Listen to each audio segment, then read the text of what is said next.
Well, hello, welcome back to the Life's Good. Popped a video on the weekend. The potatoes, beetroot, spring onions, and I said that the plot's keeping me very busy at the moment.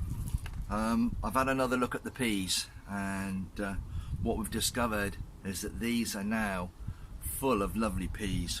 I did say the last time I mentioned the peas it would be about another week before they'd be ready for harvesting. And today Cheryl's having a go at getting some in and putting them in the freezer. So we'll take a look at that and a few other things in the garden. Stick around, follow me onto the plot and see what I'm up to. Well, as I said, guys, Cheryl was dead keen to get in here and start picking some of these peas, and there's quite a few pods there, and she's trying to get the fattest ones and take the peas indoors and prepare them for the freezer. Now we'll see if we can't have a look at what she's picked so far. I think she's about to eat some. She's eaten as many as she picked, guys. This is what we've got so far. Oh yeah, there's some evidence. Cheryl's had a munch on some of these already, guys. You can see that. Yes, empty pea pod. But yeah, there's a canny few peas in there, and I'm just going to open one to show you what they're like inside. I'll just pick one of these, Cheryl. Would you like those back? Mm-hmm. It is very tempting, guys, to have a look and see what's inside and pop a few in the mouth, as it were. So we'll just open this one up now. These aren't particularly large, but they're a reasonable size for freezing.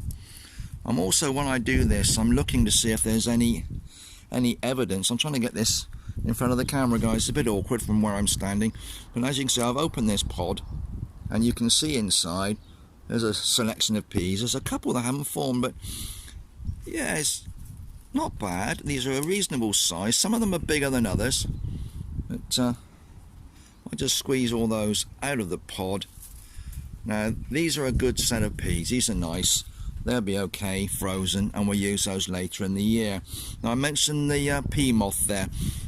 Sometimes if you look at these pods, they might have holes in, but more importantly, when you look inside the pod and you look at the peas, you may find what looks like a small maggot coming out of them, and that is the larvae of the pea moth, and you really don't want those affecting your peas. Not very nice to eat, and does affect the production. Well, as you can see, guys, this colander's slowly filling up, and if I bring you down a bit further and look along this row, you can see that these peas got dozens and dozens and dozens of pods on there, and the lower ones will be the ones with the peas larger inside, and the taller ones are the newer ones, and they will still be quite flat and not quite fully formed. So Cheryl will be picking all the lower ones first, hence she's trying to get over the top of this hedge of peas without falling into everything else. Well, I'll take you out and have a look around the plot, guys. We got a few other things here going on I wanted to show you today, so bear with us, and we'll move you around and show you a little bit more of what's going on in our garden. Just want to have a quick look in the chicken house, guys. I haven't checked Daisy's nest box today, so we'll do that now just to see if we have anything produced. Oh, I'm getting stuck with a clasp. There we go. And we'll lift this up. Oh, look, there you go. We have one lovely large brown egg, and very pleased with that, of course. She lays one egg a day every day. She's very good. And we're still contemplating what to do, whether to just stick with the one chicken or in fact get some more to keep her company. But as long as she's producing one egg a day, she can stay as far as I'm concerned. Hey Daisy, what do you reckon? Yeah? You're a good girl, aren't you? Yes, you are. Thank you for the egg, by the way. Yeah, see you later. Ta-da. Well, if you remember, guys, I planted runner beans in these containers alongside this shed wall, and initially I had a problem with most of them that had germinated were taken away by something. Now I'm not sure whether it was some sort of bird strike or whether in fact it was slugs. Now I did use some slug pellets, and at the same time I planted some more beans in containers, in the greenhouse, and they've come on, and I've actually replaced the missing ones with the new ones. So we now have a reasonable amount of plants here that we hope will grow up. They will need supporting. I will need to provide something for these to climb on. But yeah, really pleased that we now have a dozen or more plants here that we hope will crop some nice runner beans for us. I'm just bringing you in close on these beans so that you can see what they're like. They're a bit low down. It's a bit awkward for me to get down here with the camera, but you can see that they got two very large leaves at the bottom there, and the centre of the plant is coming up with a lot more foliage, and looking quite healthy and quite happy in here at the moment. So very pleased with that. I've actually recovered from having an almost zero crop to having a good dozen or more plants in here that hopefully are going to grow on and produce some vegetables. Well, we just wanted to show you what we've harvested today from the hedge of peas. So Cheryl's shelled them all and put them in this little tray on the scales. So how many have we got, Cheryl? How much have we got? 335 grams, which is about 12 ounces. Okay, that's not bad. That's not bad. A little short of a pound, but that's not bad. That's is that the first or second picking of peas? Oh, That's the second. No. Is it the first one? It is a proper first one. That's the proper first picking of peas. We have had a look at some of them already, guys, just to see that they were actually forming peas inside.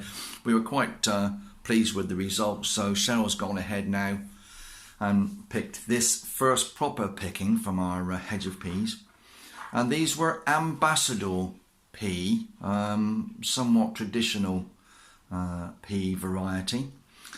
So what will you do with them now, Cheryl? Right, I've got two trays, metal trays. I'm going to pop some on without losing them. Flatten them down.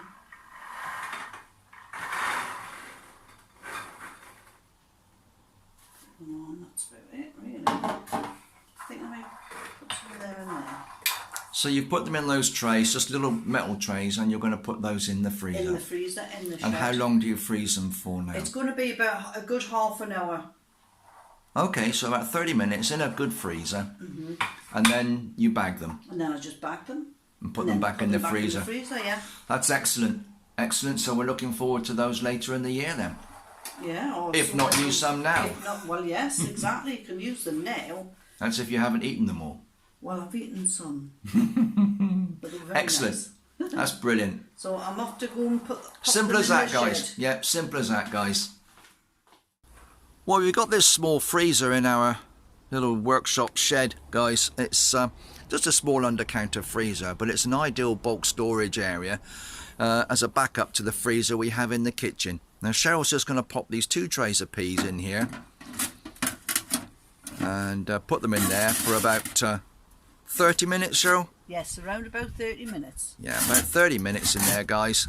And then she'll take them out and bag them and put them back in the freezer in bags. Is that drawer sticking again? It is. Give it a good shove. Give it a good shove. So there you go. That's done it. Where's those raspberries we put in there? Show everybody those raspberries, Cheryl.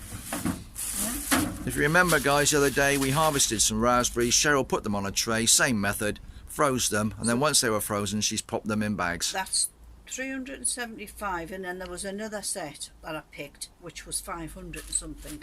So with the two bags, that's about 2 pounds of raspberries. Yeah. Excellent.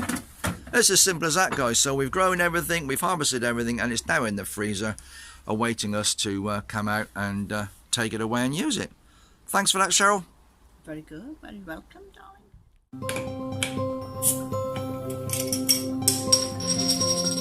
The end of another busy afternoon for us, and time to relax. It's still quite warm, although it's a little bit overcast. It feels a bit thundery. And cheers to all of you. Come back and visit us again soon. Hopefully by then Cheryl would have finished watering all these tubs and baskets that we've got sitting around our decking. Well, whatever you're doing, be safe, be happy. Come back soon. Cheers. Bye bye now. Your beer.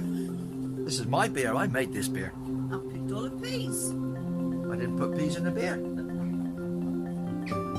See you guys.